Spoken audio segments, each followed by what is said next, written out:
Бұл лекцияның тақырыбы техникалық талдау әдістері. Мұнай мен мұнай өнімдерін техникалық талдау әдістерінің 4 тобы бар.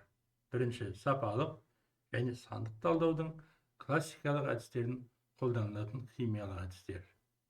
Екінші, физикалық әдістер. Бұл тығыздықты, жану жылуын, тұтқырлықты, балқу температурасын, қату температурасын, қайнау температурасын, майлардың және битумның сипаттамаларын, мысалы пенетрация, дуктильділік деген сияқты, соларды анықтау. Сонымен қатар экстракция, дистилляция, ректификация, кристалдану және тағы да басқа бөлу әдістерін де қамтиды. Үшінші, физика-химиялық әдістер. Бұл калориметрия, потенциометриялық титрлеу, нефилометрия, рефрактометрия, спектроскопия, газды және сұйықты хроматография. Төртінші, бұл арнайы әдістер, анализденетін өнімнің әртүрлі эксплуатациялық қасиеттерін немесе құрамын анықтау. Бұл топқа түрлі мұнай өнімдерін пайдаланатын талдау және зерттеу әдістері кіреді. Және олардың қасиеттерін, мысалы сұйық отынның октан санын, цетан санын, сұрыптылығын, отын мен майдың жедел тотығу жағдайындағы химиялық тұрақтылығын және басқа да қасиеттерін белгілейді. Ақпараттық технологияның әртүрлін жүзеге асыру үшін отын энергетикалық кешен кәсіпорындарында әртүрлі физикалық және физика-химиялық шамалар мен параметрлерді өлшеудің белгілі бір жүйесі жүзеге асырылады. Өлшеуді ұйымдастырудың екі негізгі әдісі бар. Бұл біреуі өлшеу әдісін, өлшеу объектісін, немесе оның өкілдік үлгісін таңдауды және жеткізуді қажет ететін зертханалық талдау, және өлшеу ақпаратты тікелей өлшеу объектілерінен келетін ағынды талдау. Отын энергетикалық кешен кәсіпорындарындағы типтік өлшеу объектілері сұйық газ тәрізді көмірсутектердің, технологиялық газдардың және көлік немесе технологиялық құбырлар арқылы келетін немесе резервуарлар менен қоймаларда орналасқан сұйықтықтардың ағындары болып табылады. Зертханалық талдау әдетте бірнеше мамандандырылған аналитикалық зертханаларда жүргізіледі. Олардың әрқайсысы белгілі бір өндірістік міндеттерді орындайды. Мысалы, мұнай өңдеу зауыттарында зертханалардың келесі түрлері болады. Бірінші, кәсіпорынның дайын тауарлы өнімдерінің сапасын бақылауды жүзеге асыратын және сапа паспорттарын шығаратын тауарлық зертхана. Екінші, шикізат сапасын, сондай-ақ технологиялық процесс барысында аралық өнімдердің сапасын бақылауды жүзеге асыратын бақылау зертханасы. Үшінші, өнімнің қасиеттерін зерттеу мен технологиялық процесті жақсарту және жаңа өнім немесе сапа көрсеткіштері жақсартылатын өнім өндіру үшін ұсынымдарды әзірлеумен және берумен айналысатын зерттеу зертханасы. Төртінші, бұл зертханада түтін шығарындыларының өнеркәсіптік ағындардың тазалығын, кәсіпорынның жұмыс аймағындағы ауаның жағдайы мен қауіпсіздігін бақылауды жүзеге асыратын экологиялық бақылау зертханасы. Шаруашылық жүргізуші объектілер арасында даулы жағдайлар туындаған кезде, сондай-ақ энергетика көздерін коммерциялық операциялар кезінде төрелік өлшеулер немесе анализдер жүргізуге аккредиттелген деректері мемлекетшілік немесе халықаралық мәртебесі бар мамандандырылған сертификаттау немесе сараптама зертханаларына жүгіну практикасы қолданылады. Алайда технологиялық процестер мен экологиялық мониторинг мақсаттарын ұйымдастыру үшін нақты уақыт режимінде әртүрлі өлшеулер жүргізу қажет. Өлшеудің бұл түрін ұйымдастыру менен арнайы қызметкерлер, атап айтқанда бақылау өлшеу құралдары цехының мамандары және технологиялық процестерді автоматты басқару ұжымының мамандары айналысады. Кәсіпорында өлшеулерді ұйымдастыруға жауапты барлық қызметтер менен бөлімшелердің жұмысына басты метеоролог бөлімі жетекшілік етеді. Қазіргі уақытта өлшеу нәтижелерінің деректері әдетте жергілікті ақпараттық желілерге және басқару жүйелеріне немесе кәсіпорынның бірыңғай ақпараттық желісіне түседі. Өлшеу деректерінің осы жіберуге беру ақпаратты аспаптар мен талдаушыларды пайдалану кезінде автоматты түрде жүзеге асырылады. Өлшеу журналдардың зертханашылар мен операторлар қолмен тасымалдайды.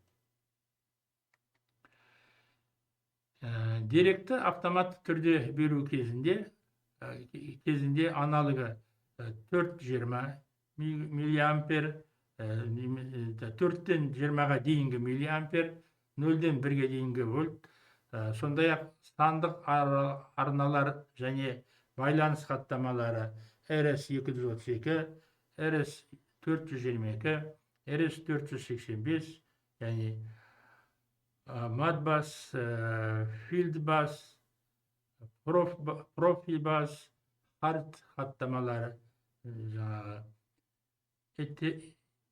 Ethernet, TCP, IP протоколы және басқа электрлік немесе талшықты оптикалық кабельдер арқылы қолданылады.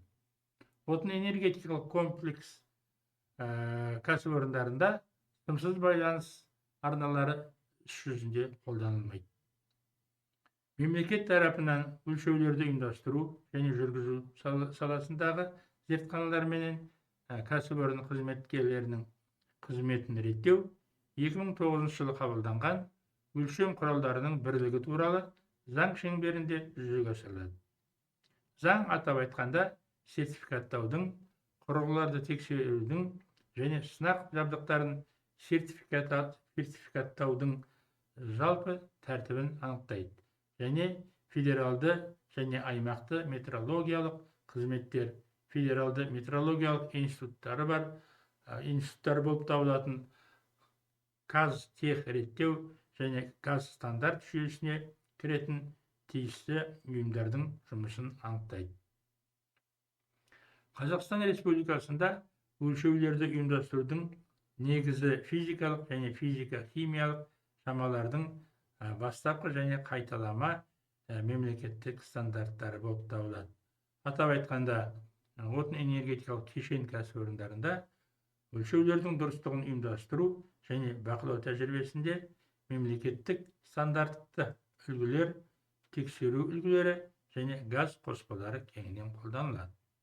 Сондай-ақ, отын энергетикалық кешен кәсіпорындарында өлшеулерді ұйымдастыру жөніндегі қызмет жарылыс, өрт қауіпті аймақтарда қолдануға рұқсат етілген жабдықты сертификаттау жүйесімен регламенттеледі. Мұнайларды және конденсаттарды жіктеуге келейік. Мұнайларды жіктеудің әртүрлі жолдары бар. Геохимиялық пайда болуы, физика-химиялық құрамы, фракциялық және химиялық құрамы бойынша осындай жіктеудің жолдары бар. Осындай жіктеулер арқылы оларды өңдеу бағыты, мұнай өнімдерін алу жолдарын анықтауға мүмкін болады. Мұнайды жіктеудің кейбір түрлерімен танысайық. Мінекей физикалық қасиеттері бойынша жіктеу. Мұнай өнеркәсібі дамуының алғашқы кезеңдерінде мұнай өнімдерінің сапасын анықтайтын көрсеткіш тығыздық болды. Мұнайды тығыздықтарына қарай жеңіл, яғни ол 0,828-ден аз болса, орташа 0,828-ден 0,884-ге дейінгі болса, орташа деп есептелді. Және ауыр, яғни ол 0,884-тен көп болған жағдайда. Осылай бөлді тығыздықтарына қарап. Әдетте жеңіл мұнайларда бензин фракциясы көп болады, шайырлар мен күкірт аз болады. Осы типті мұнайлардан көбінесе жоғары сапалы майлағыш майлар алынады, яғни смазочный масла дейміз орысша. Ауыр мұнайларда шайырлар көп болады, сондықтан олар битум өндіру үшін шикізат болып табылады. Мұнайларда тығыздықтары бойынша жіктеу шартты түрде қолданылады.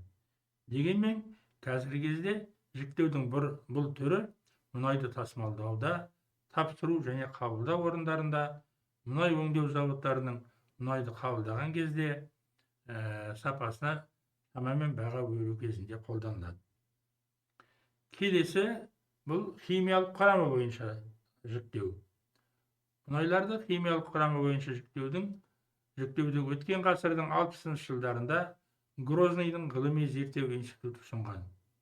Бұл жіктеуге мұнайдың құрамында бір немесе бірнеше көмірсутектер класының болуы негіз болған. Бұл жіктеу бойынша мұнайларды парафинді,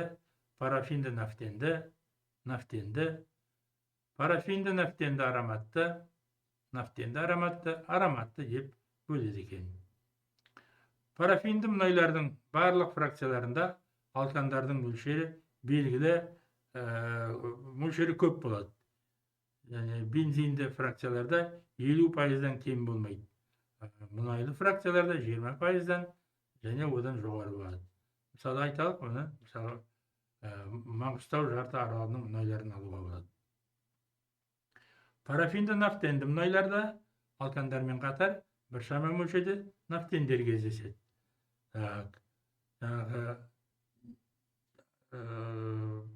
Ароматты көмірсутектер аз болады.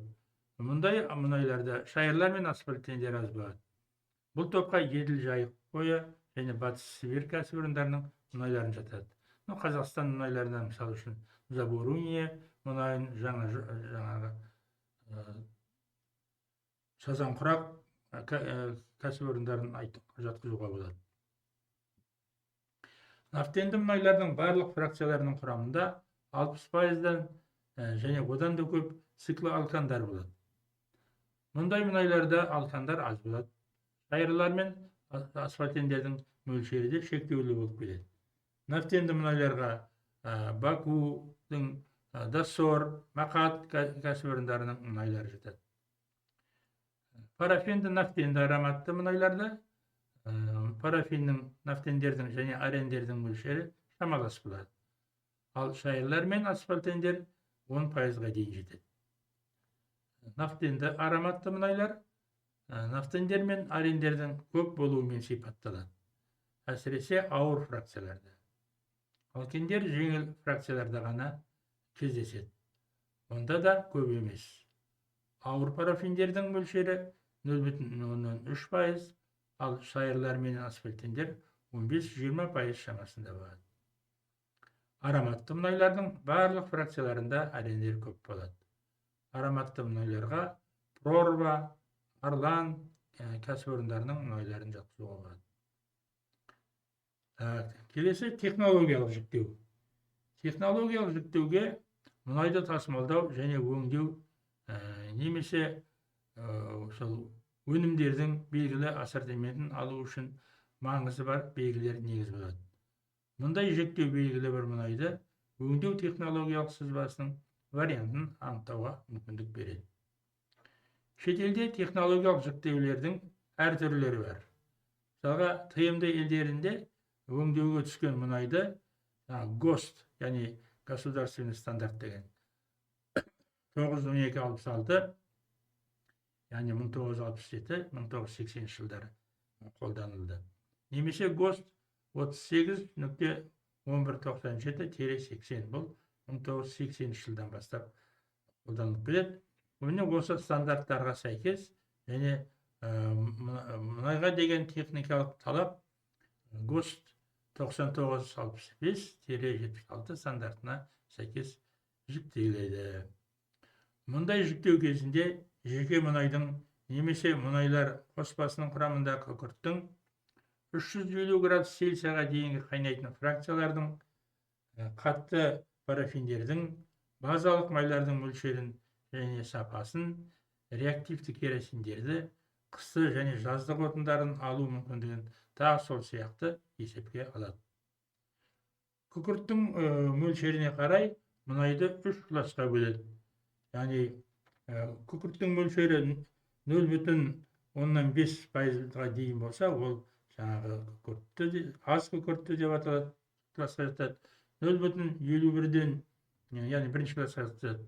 Ал 0,51-ден 2%-ға дейін болса, екінші классқа, 2%-дан жоғары болса, үшінші классқа жатқызады. Парафиннің мөлшеріне қарай және олардан реактивті отынның, қыстық және жаздық отынның, базалық майлардан алыну мүмкіндіктеріне қарай мұнайды P1, P2, P3 деп 3 түрге бөледі. P1 де мұнда парафиннің мөлшері 1,5%-дан аспайтын мұнайлар. Мұндай мұнайлардан депарафиндеу жүргізбей-ақ минус 60 градус Цельсияда кристалдана бастайтын реактивті моторлардың отындарын, қату температурасы минус 45 градус Цельсияда болатын қыстық дизель отындарын, 240-350 градус Цельсия фракцияда, және тұтқырлығы 8-ден 14 мм квадрат секунд кезінде қату температурасы минус 30 градус Цельсия, тұтқырлығы 14-23 мм квадрат секундында кезінде қату температурасы минус 15 градус Цельсия, тұтқырлығы 23-тен 52 мм квадрат секундына кезінде қату температурасы минус 10 градус Цельсия болатын дистиллятты базалық майларды алуға болады. P2 деген. P2 бұл мұнда парафиннің мөлшері 1,51-ден 6%-ға дейін болатын мұнайлар жатқызады. Мұндай мұнайлардан депарафиндеу жүргізбей-ақ минус 60 градус Цельсияда кристалдана бастайтын реактивті моторлардың отындарын, қату температурасы минус 10 градус Цельсия болатын жаздық дизель отындарын, яғни 240-350 градус Цельсия фракцияны алуға болады. Ал депарафиндеу жүргізіп дистиллятты базалық майлар алуға болады. Депарафиндеу жүргізіп. P3 дегеніміз бұл парафиннің мөлшері 6%-дан артық мұнайлар. Мұндай мұнайлардан депарафиндеу жүргізбей-ақ дизельді отындарды алуға болмайды. Міндетті түрде депарафиндеу жүргізу керек. Келесі техникалық жіктеу. Мұнай өндіруші кәсіпорындардың мұнай құбырлар арқылы немесе ыдыстарға құйып тасымалдау кезінде техникалық талаптың ортақ болуы үшін 2002 жылдары жаңағы шілдесінен бастап мұнай жалпы техникалық шарттар деп аталатын жаңа стандарт, яғни ГОСТ R51858 2002 енгізілді. Бұл стандартта шикі және тауарлы мұнайларға нақты анықтама беріледі. Шикі мұнай, яғни бұл фракциялық құрамы кең сұйықтық табиғи көмірсіктердің қоспасы. Шикі мұнайдың құрамында еріген газ, су, минералды тұздар, түрлі механикалық қоспалар болады. Және олар сұйық энергия көздерін, бензин, керосин, дизель отындарын, майларды, битум және кокс өндіретін негізгі шикізат болып табылады. Ал тауарлы мұнай дегеніміз бұл